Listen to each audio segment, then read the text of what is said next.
자, 지금부터 엔터주를 봅니다. 엔터주를 보려고 하는 이유 중에 하나가 이제 그 한알령 후에 6년 만이죠. 중국 안후이성 TV인데 여기서 드디어 한국 드라마를 반영을 합니다. 근데 요 얘기가 자꾸 얼마 전부터 계속 나오고 있죠. 자, 그렇기 때문에 실질적으로 엔터주들이 뭐 오늘 발언 아니더라도 계속 좋은 흐름을 유지해 줄 수 있을 것 같은데 과연 계속 유지할 수 있냐는 거죠. 과연. 그래서 우리가 엔터주를 좀 볼 거예요. 우리는 추세라는 걸 굉장히 잘 이해하고 계셔야 돼요. 모든 주식은 추세에 순응해요. 테슬라가 떨어지는 건 테슬라 회사에 문제가 있는 게 아니라 테슬라의 추세가 완전히 깨졌다고 생각해요. 우리는 주식 공부를 하는 사람들이지 회사 공부를 하는 게 아니에요. 자, 첫 번째가 KT 알파입니다. 우리가 KT 알파를 사는 자리가 이런 데가 아니죠, 지금. 월봉 고점이 아니에요. 월봉 바닥이에요. 외바닥도 아니에요. 외바닥도 아니고 다중바닥이죠. 6월 달에 우리나라 지수가 무너졌을 때 지금 6월 달보다도 지수는 더 무너져 있거든요. 그런데도 KT알파는 6월 달에 저점을 훼손하지 않고 있죠. 즉 엄청난 악재와 시장이 안 좋아도 내가 지켜줄 자리는 지켜준 거예요. 이건 절대 개인들이 지킬 수 있는 게 아니에요. 왜냐하면 주식의 원리라는 게 아주 쉽죠. 그냥 매수세가 매도세보다 크면 주식이 올라가요. 당연한 거죠.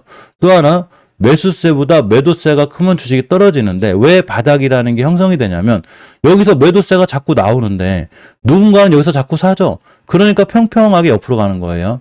이게 월봉의 바닥에서 나왔을 때는 힘의 균형이 딱 잡힌 거기 때문에 이 정도면 바닥권인 거예요. 그런데 장기적으로 추세의 전환과 턴이 되는 5개월선을 저번 달에 뚫었죠.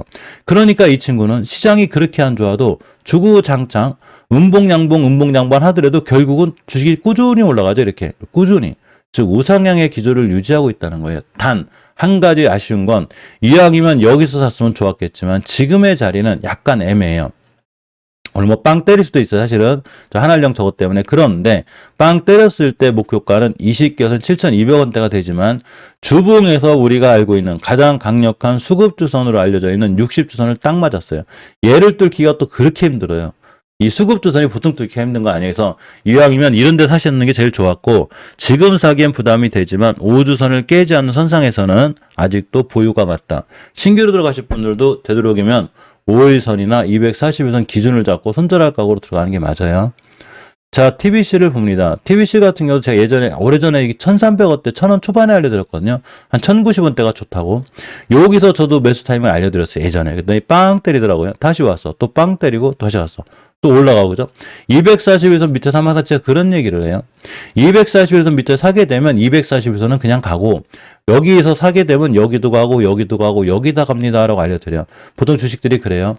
그러면 제약주 중에 이런 데 있는 거 사야 되겠죠, 그죠? 이건 제가 따로 알려드릴게요. 어쨌거나, TBC가 월봉에서 요때가 매수 타이밍이에요. 제가 이날 알려드렸어요. 근데 빵 때렸죠?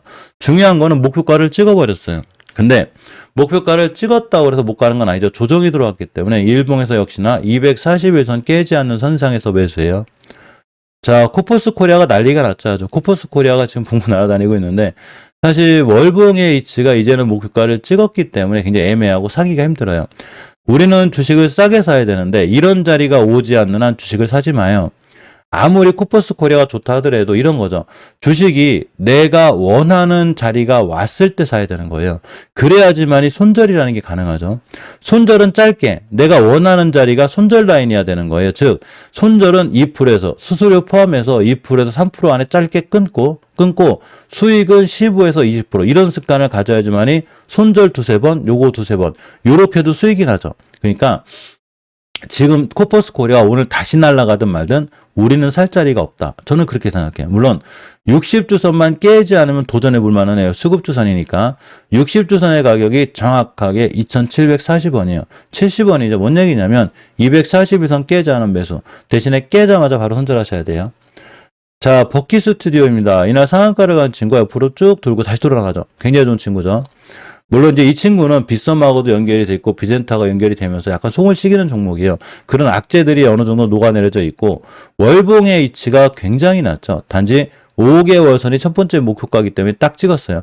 얘를 뚫어졌을 때 장기적으로 추세의 전환과 턴이 이루어져요. 주봉에서 보게 되면 20주선이 저항선이죠. 이거 돌파 여부를 해줘야 돼요. 그런데 일봉에서 상한가 간 친구가 일단은 여기 막혀 있죠, 지금. 그래서 오늘 같은 날 만약에 5일선만 깨지 않으면 또 뛸 수 있어요. 이 친구는. 빵 때리면 어딜 가냐면 여기까지 갑니다. 목표가가 상당히 높아요. 2,400원까지 가요. 이 친구의 상한가가 2,160원이기 때문에 21선만 깨지 않고 제대로 날아가면 상한가가 목표가가 되게 돼요. 왜 그러냐면 우리는 거래량도 중요하지만 제가 알려드렸죠. 거래량보다 더 중요한 게 바로 거래량의 크기예요. 자, 이게 무슨 얘기냐면 가끔가다 여쭤보시는 분들 있거든요. 아니 거래량의 크기라는 게 무슨 얘기야 하고 여쭤보시는 데 있어요. 이거는 공부할 겸 제가 하나 알려드릴게요. 평소에 200만 주, 300만 주 거래되는 애가 500만 주 거래되는 건 큰 의미가 없어요. 어차피 거래량의 변화가 크게 생긴 게 아니죠. 그런데 평소에 1000주, 2000주 거래된 게 만약에 10만 주가 거래가 됐어. 이건 거래량은 얘보다는 작지만 500만 주보다는 작지만 거래량의 크기는 평소에 비해서 엄청 크죠. 그래서 거래량도 중요하지만 거래량보다 더 중요한 게 바로 이 거래량의 크기예요. 제가 이거를 너무나 쉽게 어떻게 설명하냐면 항상 이렇게 설명해요. 최소한 거래량이 많이 터지든 조금 터지든 앞에 있는 물량을 싹 잡아먹는 거래량이 들어왔을 때는 반드시 우리는 이거를 뭐라고 하는 거냐면 의미 있는 거래량. 그러니까 아무 무의미한 거래량이 아니에요. 제가 의미 있는 거래량이 들어왔다고 항상 얘기를 해줘요. 그러면 의미 있는 거래량이 들어왔을 때 주가의 변화는 굉장히 세요. 날아다녀요, 계속 전부 다. 그래서 제약주들이 지금 순간 뛰는 것 같죠, 왜? 근데 사실은 안 그래요. 제약주들은 예전에 한 달 전에서 거의 한 15일 전에 벌써 앞에 있는 물량을 잡아먹는 의미 있는 거래량들이 벌써 다 들어와 있었어요. 이거를 작은 거래량의 변화라고 하는데 이걸 볼 줄 아셔야 돼요. 이렇게 작은 거래량의 변화를 볼 줄 알고 숨어 들어가 있어야 빵 때릴 때 팔 수 있는 거예요. 지금 뛰는 종목은 누구나 살 수 있어요. 누구나 살 수 있어. 이해하셨죠? 뛰기 전에 작은 거래량을 보고 숨어 들어갔다가 거래량이 엄청나게 터지고 누구나 좋다고 하는 여기서 파는 거예요. 주식은.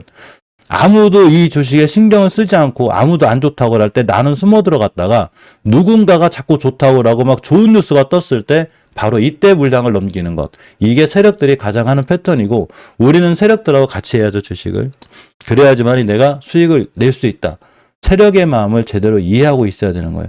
어떤 세력들이 월봉 고점에 사가지고 주식을 팔겠어. 다 바닥에서 사는 거예요. 자, LG 헬로비전이 추세는 깨지고 있기 때문에 아마 위험성은 있긴 하지만 LG 헬로비전의 재무제표상 이 정도 H는 굉장히 싼 거기 때문에 잘 모아가시면 돼요. 특히나 전기차 충전 관련주 쪽이기도 하죠. 자, 이제 스튜디오 산타클로스 같은 친구들은 손 못 대죠. 그죠? 벌써 많이 올라왔고 대단히 피해 가셔야 되고 주봉에서 60주선까지 밀릴 확률이 굉장히 크니까 지금 내동매매하거나 손대면 안 되겠죠. 이런 거 여기서 쫓아가 하시는 분들은 앞으로도 매매법을 좀 바꾸셔야 돼요. 내동매매 안 하셔야 되는 거죠.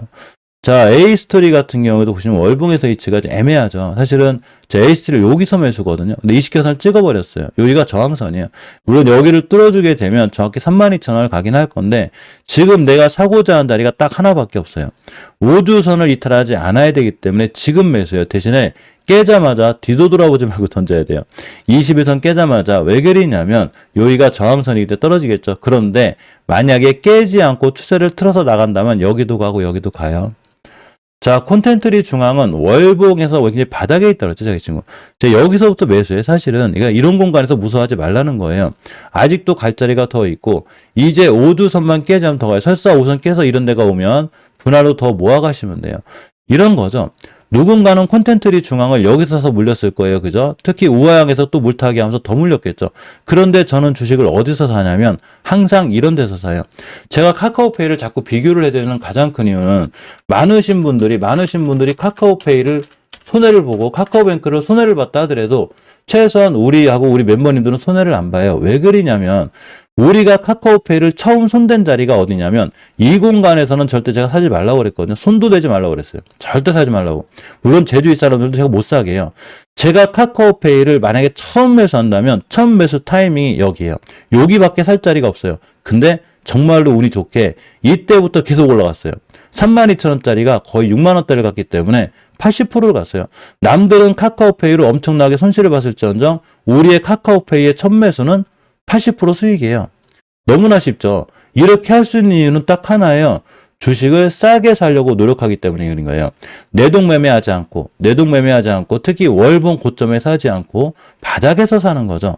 그래놓고 가만히 있으면 돼요. 여기서 조금 떨어진다고 3, 4일 안 움직인다고 일주일 안 움직인다고 시장 안 좋아서 조금 떨어진다고 큰일 났어요가 아니라 큰일 난 건 이런 데서 큰일 난 거예요. 이런 데선 큰일 난 게 아니라 기회죠. 더 사야죠. 요새 이름도 어려워요. 하이루로 리튬이 날아다니고 있죠, 지금. 하이드로 리튬. 자, 이게 하이드로 리튬의 월봉 H예요. 요새 상한가하고 난리가 났어요. 막 난리가 났죠. 그러면서 좋은 뉴스가 계속 떠요. 이거 사실 분들은 사셔도 돼요. 그런데 나중에 어떻게 될 거냐. 얘가 이 주식이 600원, 700원, 1000원 하던 주식이 28,000원. 그러니까 30배가 넘게 올랐어요. 아무리 주식이 좋고 회사가 좋아도 어떻게 30배, 40배, 50배를 가. 거품이 껴있다는 얘기인 거죠. 제 생각이에요. 물론 하이리튬 회사나 이거 투자하시는 분한테 제가 피해를 주려고 하는 게 아니라 제 생각이에요. 어떤 회사의 주가가 30배, 50배, 100배를 가겠어. 이 친구가 4만 원을 가게 되면 40배가 되는데 여기서도 사시는 분들이 있거든요. 그러면 지금 하이드로 리튬에 대한 모든 좋은 뉴스가 다 나오죠.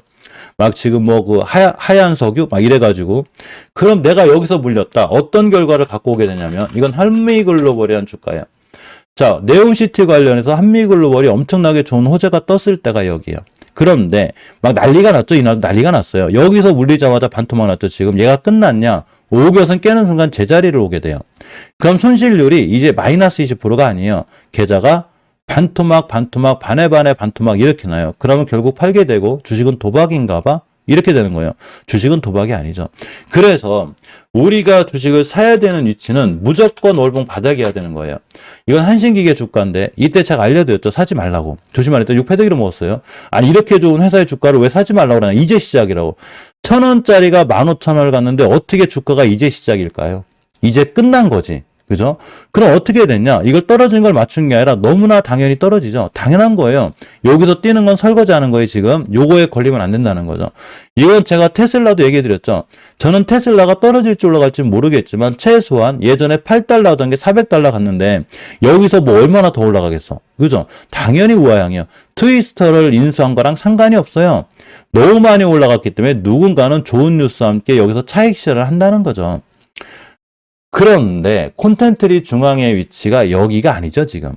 지금 하이드로 리튬이나 모든 월봉 고점에 있는 사람들은 다 여기서 물린 거예요. 그럼 그 친구들이 계속 올라가면 좋은데 주식은 그렇지 않아요. 누구나 다 싸게 사서 비싸게 팔려고 하죠. 그럼 여기서 좋은 뉴스가 다 뜨고 여기서 물리거든요. 근데 우리가 사는 자리는 여기죠. 여기서 뭐가 무서워요, 도대체? 그죠? 주식은 이런 데서 무서워하는 게 아니라 여기서 샀을 때 무서워하고 빨리 손절해야 되는 거예요. 그런데 왜 여기서 안 사냐? 심심하거든, 주식이. 움직이지를 않아. 샀더니. 근데 가만히만 냅뒀으면 벌써 40% 수익이야. 그냥 한 달만 냅뒀으면 본인만 바쁜 거죠. 남들은 막 뇌동매매 해가지고 막 누구야? 내 친구는 하이드로 리튬을 어제 잠깐 단타 치러 들어갔다가 20% 먹었대. 넌 뭐하니? 난 그냥 저기 송상개미가 가만히 있어요. 가만히 있는 중인데 마이너스 3% 손실 났어. 아 그럼 나도 팔고 다른 거 막 뛰어 올라가는 거 쫓아가 살까? 그렇게 하셔도 돼요. 그런데 그렇게 해서 성공할 수 있는 확률이 우리나라 0.5%가 안 된다고 그랬죠. 모든 자산은 싸게 사고 주식은 마음 편하게 하는 거예요. 마음 편하게. 그래서 엔터주들은 아직도 바닥주에 있는 애들이 많고 흐름이 밑에 있는 애들이 많아요. 그래서 이런 친구를 사야 되고 SM 라이프 디자인 같은 경우에는 어떤 이슈로 인해서 많이 뛰었죠. 그런데 지금 우하향의 길을 걷고 있어요. 심하게 밀리면 어디까지 밀리냐? 60개선까지 밀려요. 주봉에서 자리를 깨지 않아야 되는데 딱 오늘이에요. 월봉에서 5개선 찍었고 주봉에서 20주선을 오늘 못 지켜주게 되면 오늘이 수요일이죠. 그냥 뚝 떨어져요. 오늘이 굉장히 중요한 자리가 되고 일봉상 어제의 저점을 무조건 회복하고 지켜주고 나가야지만이 지금부터 다시 한번 올라갈 수 있어요. 단 깨게 되면 역시나 사지 않아야 돼요. 바른손이나 바른손이 아니면 뭐 아바타이시도 있고 여러 가지가 있죠. 그런데 이 친구도 월봉 예치가 낮긴 해도 역시나 수급주선 목표가를 찍었어요. 여기서 많으신 분들이 그런 생각하겠죠. 아바타가 흥행하는데 왜 떨어지지? 아니 아바타 흥행 안 했는가 봐. 그건 누구도 모르는 거예요. 주식은 그런 원리로 움직이지 않아요. 제가 생각하는 건 바른손은 아바타 때문에 뛴 게 아니라 누군가가 거래량을 실었고 수급주선인 60선 못 들었기 때문에 떨어진 거예요. 제가 알려드렸죠, 저번에. 바른손은 60주선의 1차 목표가이기 때문에 여기를 깨게 되면 5주선을 밀고 내려오게 되고 이거를 못 지켜주게 되면 20선까지 오게 돼요. 너무나 쉬워요. 그러니까 지금 사면 안 되겠죠. 대신에 21선을 회복해주고 돌아 나가면 매수해요. 회복 못 해주면 사지 마요. 60선까지 그냥 밀려요. 자, 초록뱀 미디어, 초록뱀 컴퍼니는 재무는 빵점이지만 이 두 친구의 공통점들이 거래량의 변화가 생겼다는 거예요. 대신에 재무는 굉장히 위험하니까 이 부분 조심해야 되고 이 정도의 가격은 굉장히 싸다 보시면 됩니다. 제가 키이스트 알려드린 자리가 이런 데죠. 땡땡이 생겼어. 특히 키이스트는 우리가 땡땡이 기법체가 안 알려드렸죠. 주식이 거래량의 변화가 생겼어. 거래량, 이걸 땡땡이라고 하는 거예요. 거래량의 변화가 두 번이 빵 생겼습니다. 그런데 거래량의 변화가 두 번이 빵 생기면서 특히 첫 번째, 두 번째 거래량이 빵 터졌어. 음봉으로 두 번 옆으로 가는 걸 저는 뭐라고 하냐면 땡땡이라고 그래요. 이 땡땡이는 굉장히 중요한 의미가 있는데 다음에 상승할 수 있는 여건을 만들어줘요. 그래서 제가 멤버님들하고 땡땡이를 많이 찾거든요. 많이 알려드려요, 제가. 자, 한 번 땡, 여기 한 번 땡이라고 그래요. 두 번 땡. 요게 땡땡이에요. 요라면 이 다음날 날아갈 확률이 굉장히 커요. 날아가죠. 꼭 그런 건 아니에요. 그럼 프로그램 만들면 되는 거니까. 띄었습니다. 그냥 주구장창 날아가죠. 저거 생긴 다음에 요게 또 땡땡이에요. 두 번째 땡땡이에요. 그리고 또 날아가죠. 이런 거예요, 주가가. 그래서 저런 땡땡이의 지표를 굉장히 잘 알고 계셔야 되고, 자, 멤버님들이 항상 강의해드리니까 걱정하지 말고, 지금 키이스트의 월봉 H가 이제 만만치는 않지만 갈 자리는 더 있어요. 이렇게 20개선까지는 더 갈 수 있다. 이렇게 보시면 됩니다. 펜엔터테인먼트 같은 경우도 추세가 엄청 좋죠. 시장이 그렇게 안 좋아도 엔터주들은 잘 올라가고 있어요. 근데 지금은 엔터주를 살만한 자리가 별로 없어요. 살 종목들이 별로 없고, 애니플러스는 더 가긴 갈 것 같은데 결국 목표가 찍었기 때문에 지금 역시 진입하기엔 약간 무리가 있고, 사마네트웍스도 제가 알려드린 자리가 여기거든요. 여기서 매수해요, 여기. 그날 알려드렸어요. 근데 이날 이후로다가 13%, 8% 계속 올라가죠. 근데 지금은 또 사기가 불편해요. 그래서 60주선을 못 들었기 때문에 사마네트웍스 순간 밀리면 이런 데가 올 수가 있다. 즉 엔터주들은 선별적으로 봐야 되고 충분한 시간을 갖고 눌림목을 줄 때까지 기다렸다가 사는 게 맞아요. 자, 뉴도 더 갈 자리는 있거든요. 20개선까지는 갈 건데 리오프닝 수혜주기다 하죠. 일단 기다려요. 5선 찍을 때까지 기다리고 초박스 같은 친구들도 추세를 깨고 있긴 하지만 역시나 다시 돌아나갈 확률이 있어요. 특히나 거래량의 변화가 생겼기 때문에 제가 60선 찍고 돌아나간다거나 이렇게 되면 반드시 매수해 주는 것도 좀 괜찮다 보시고, 미디어 관련해서는 이제 DNC 미디어 같은 친구들이 이제 굉장히 핫하게 올라갔는데 사실 이 친구가 월봉에서 20개선이 목표가예요. 주봉에서 수급 주선을 못 들어주게 되면 저기를 못 가요. 잘 보고 계시고, 만약에 DNC 미디어 같은 게 밀려가지고 5주선까지 오게 되면 여기가 매수가 맞아요. 그래서 어쨌거나 이렇게 엔터주들은 살 종목도 있고 앞으로 피해갈 종목들도 있다. 즉, 이 얘기를 뭔 얘기를 하면 그런 거죠. 우리가 선별적으로 좀 봐야 되지 않나 이런 생각을 좀 가져봅니다.